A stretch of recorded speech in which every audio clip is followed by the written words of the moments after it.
Lectures में आपको पढ़ा रहा हूँ ऑनलाइन स्पेशली, इसको हम क्या करें कि जी थोड़ा बहुत इसका रिकॉर्ड भी अपने पास रख दें और फिर आप लोगों के साथ ऑनवर्ड शेयर कर दें, और जिस बच्चे की क्लास मिस हुई है तो वो उसका कोई बेनिफिट हो जाए। तो वो भी मैंने आज से जी सॉफ्टवेयर इंस्टॉल कर लिया, तो इंशाल्लाह ये भी काम हो जाएगा।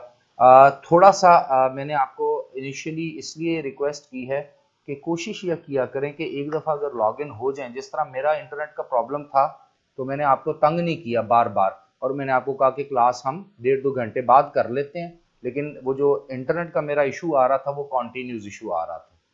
तो इसी तरह आप लोग एक दफ़ा जब क्लास का हिस्सा बन जाते हैं तो कोशिश ये किया करें कि उसके बाद फिर ऑनवर्ड आप कभी रूम में आ रहे हैं और कभी रूम में जा रहे हैं, ये वाला काम छोड़ दें, क्योंकि हमने काफ़ी डिटेल में बात करनी है।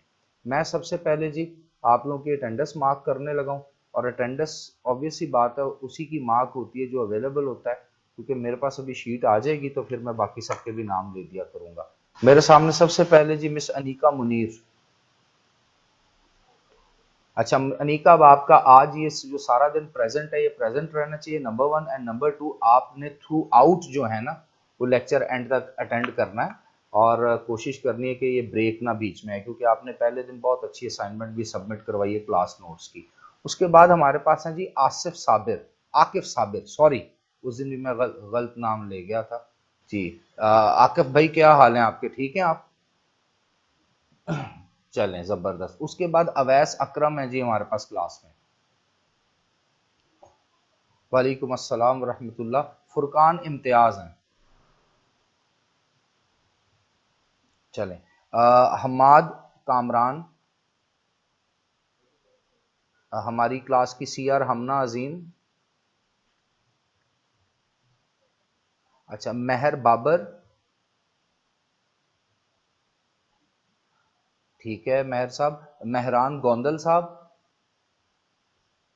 जबरदस्त। महरान आप मेरे ख्याल से क्लास में दोनों फिजिकल क्लासेस में भी प्रेजेंट थे।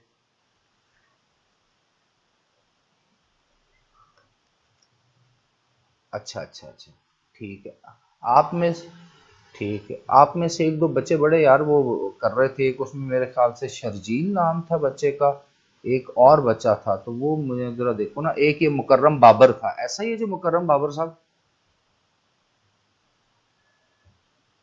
जी आप क्लास में मौजूद थे ना दोनों में, फिजिकल क्लासेस में हमारी यूनिवर्सिटी के अंदर? चलें जबरदस्त। कुरतुलैन चीमा, शाबाश आप कल भी प्रेसिडेंट थी। शाबान गाजी, शाबाश आप कल भी प्रेसिडेंट थे। शहरियार खान,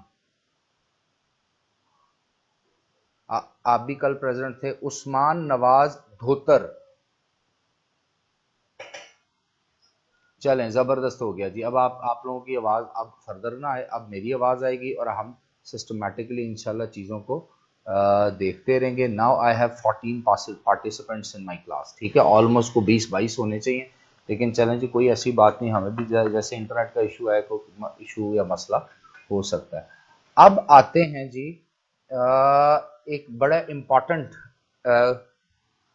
जो हमारा थीम है उसके अकॉर्डिंगली, जो बैकग्राउंड में हमने आज तक पढ़ा है उसको जरा जल्दी से रिवाइज कर लेते हैं। तो स्टूडेंट्स हमने क्या किया था, हमने जब अपने इनिशियल लेक्चर स्टार्ट किए थे ना, तो मैंने आपको ग्लोबलाइजेशन की कॉन्सेप्चुअल फ्रेमवर्क अंडरस्टैंड कराया था, रोल ऑफ ग्लोबलाइजेशन बताया था, और उसके साथ साथ मैंने आपका मॉडर्न नेशन स्टेट का कॉन्सेप्ट के ऊपर बात की थी। फिर हमने बात की थी इंटरनेशनल पॉलिटिकल इकोनॉमी की डेफिनेशन और इसके बेसिक कॉन्सेप्ट्स के ऊपर, और आपने मुझे बताया था कि आप ऑलरेडी इंटरनेशनल पॉलिटिकल इकोनॉमी की क्लास पढ़ चुके हैं, बैकग्राउंड डेवलप है। तो अब आप डेवलपमेंटल इकोनॉमिक्स या इंटरनेशनल पॉलिटिक्स ऑफ या पॉलिटिकल इकोनॉमी ऑफ डेवलपमेंट की जो क्लास है उसमें इसको एडवांस स्टडी करेंगे। उसके बाद फिर हमने डिटेल में अंडरस्टैंड की थी, एक होलिस्टिक अप्रोच देखी थी इंटरनेशनल पॉलिटिकल इकोनॉमी में, जो थोरेटिकल प्रिज्म है, और थोरेटिकल पर्सपेक्टिव में हमने फिर अंडरस्टैंड किया था बेसिक थेरीज को, आईपी को, जिसमें हमारे पास इकोनॉमिक नेशनलिज्म था, जिसको हम प्रोटेक्शनिज्म की पॉलिसीज भी कहते हैं, मर्केंटाइलिज्म भी कहते हैं। फिर हमने इकोनॉमिक इंटरनेशनलिज्म यानी कैपिटलिज्म, लेजर फेयर इकोनॉमी पढ़ी। फिर कैपिटलिज्म के अंदर ही फर्दर एक हमने थ्योरी पढ़ी जिसको इकोनॉमिक स्ट्रक्चरलिज्म कहते हैं, और इकोनॉमिक स्ट्रक्चरलिज्म में हमने डिफरेंट किस्म के स्ट्रक्चर देखे, डिपेंडेंसी थ्योरीज को भी अंडरस्टैंड किया, और फिर कैपिटलिज्म के अंदर ही हमने मिक्स्ड इकोनॉमी यानी केनेजियन इकोनॉमी का कॉन्सेप्ट भी पढ़ा, और काफी हद तक हमें एक होलिस्टिक अप्रोच मिल गई ये चीजें कैसे चल रही हैं। उसके बाद हमने बेसिकली डेवलपमेंट के कॉन्सेप्ट पढ़ने थे, लेकिन मैंने कोशिश ये की कि डेवलपमेंट के कॉन्सेप्ट आपको लेटर लेक्चर्स में पढ़ाए जाएंगे। पहले आपको मैं वॉशिंगटन कंसेंसस और न्यू लिबरल इकोनॉमी पढ़ाऊं, शिकागो स्कूल के बारे में आपको पढ़ाऊं। तो फिर हमने वॉशिंगटन कंसेंसस के ऊपर डिबेट भी देखी, उसका फिर मैंने आपको एक एंथेसिस भी जनरेट करके दिया जिसको क्रिटिसिज्म कहते हैं। और बाद में फिर हमने दो टाइप की इकोनॉमिक मॉडल दुनिया के अंदर देखे कि एक तो मार्केट इकोनॉमी होती है और मार्केट लेड इकोनॉमी से फिर मार्केट लेड डेवलपमेंट होती है, और दूसरी होती है स्टेट इकोनॉमी और स्टेट लेड डेवलपमेंट। तो इन दोनों कॉन्सेप्ट्स को अंडरस्टैंड करने के बाद हमें ये चीज समझ आई कि बहुत से ममालिक ऐसे हैं कि जो न्यू लिबरल इकोनॉमिक पॉलिसी को जब फॉलो करते हैं तो मार्केट लेड इकोनॉमी की तरफ जाते हैं, लेजर फेयर की तरफ जाते हैं, और बहुत ज्यादा जो है उनकी वहां पर इकोनॉमिक डेवलपमेंट होती है। एक और चीज जो हमने अंडरस्टैंड की है वो इकोनॉमिक ग्रोथ और इकोनॉमिक डेवलपमेंट का डिफरेंस भी अंडरस्टैंड किया है, क्योंकि बहुत सी ऐसी इकोनॉमीज है जहां पर laissez faire economy, new liberal economy या कैपिटलिज्म है, तो वहां इकोनॉमिक ग्रोथ तो बहुत नजर आती है, लेकिन उन सोसाइटीज में इकोनॉमिक डेवलपमेंट नहीं है। यानी एक आम आदमी के हालात जिंदगी बेहतर नहीं हुए, पर कैपिटा इनकम बेहतर नहीं हो पा रही, ह्यूमन डेवलपमेंट इंडेक्सेस बेहतर नहीं हो पा रहे, और जितने भी मेजर्स हैं जिससे पता चलता है कि इकोनॉमिक डेवलपमेंट होती है वो सारे के सारे पैरामीटर्स काफी वीक जो है स्टैटिस्टिक्स शो करते हैं। तो इसका मतलब है जरूरी नहीं है कि इकोनॉमिक ग्रोथ से इकोनॉमिक डेवलपमेंट भी हो। एक थीसिस हमने ये भी इसमें से जनरेट किया। अब जब हमने ये तमाम चीजें अंडरस्टैंड कर ली, और मैंने फिर आपको पिछले 100 साल में 3 बड़े इकोनॉमिक मॉडल्स के बारे में बताया, जिसमें सोशलिज्म का मॉडल है जिसको कलेक्टिव रिस्पांसिबिलिटी कहती है, डिटेल में हमने डिबेट की। फिर मैंने कम्युनिस्ट इकोनॉमिक मॉडल आपको बताया, और फिर कैपिटलिज्म यानी वेल्थ ऑफ नेशन के कॉन्सेप्ट बताया कि किस तरह कैपिटलिज्म में 3 इंपॉर्टेंट एलिमेंट्स के ऊपर जोर दिया जाता है, जिसमें लेजर फेयर इकोनॉमी होती है, जिसमें कंपटीशन होता है, जिसमें मार्केट लेड फोर्सेस कार फरमा होती है, और स्टेट का रोल बिल्कुल भी नहीं होता।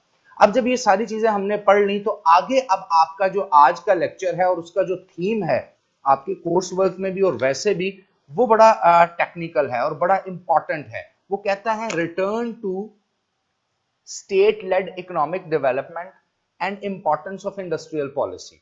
यानी स्टेट लेड इकोनॉमिक डेवलपमेंट क्या है या इंडस्ट्रियल पॉलिसी क्या है। मेरी तरफ अजान हो रही है, जरा अजान सुन लेते हैं, उसके बाद फिर इंशाल्लाह कंटिन्यू करते हैं।